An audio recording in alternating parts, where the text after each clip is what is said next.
It was close to Easter, and I was sitting on an old mattress in the basement.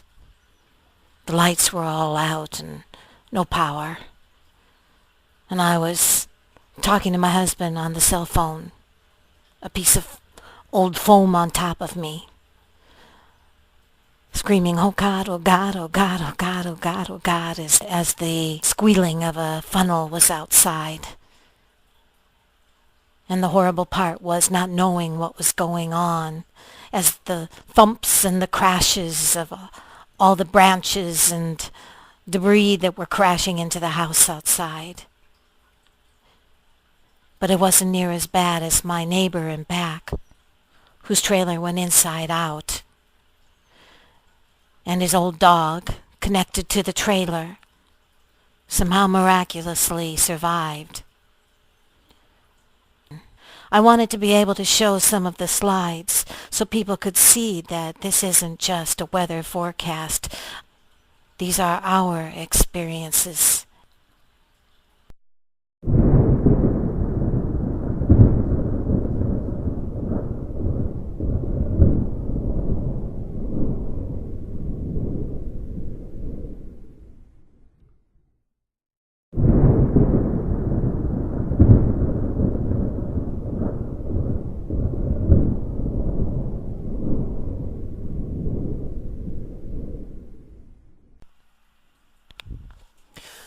My neighbor told me that right before the storm came, she looked in the park close by, and the robins and the crows and the blue jays and the swallows were all sitting together, chattering, and that it was like the Alfred Hitchcock's movie, The Birds. And she quick put out her cigarette and went back inside the convenience store.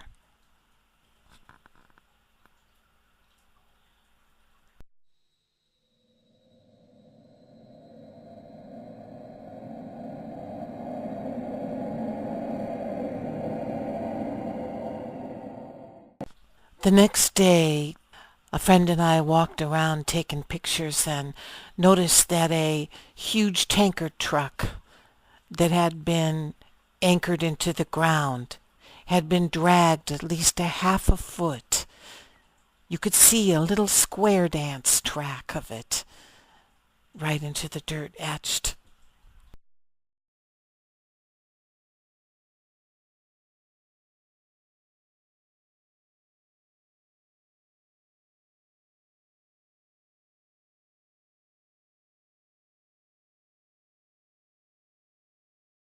Some of the sculptures that the tornado created were amazing.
Probably what amazed me the most was how fast the community came together, cleaned up their mess, hauled away the trees, took away the scrap metal. Just a day or two. It was like the tornado never existed.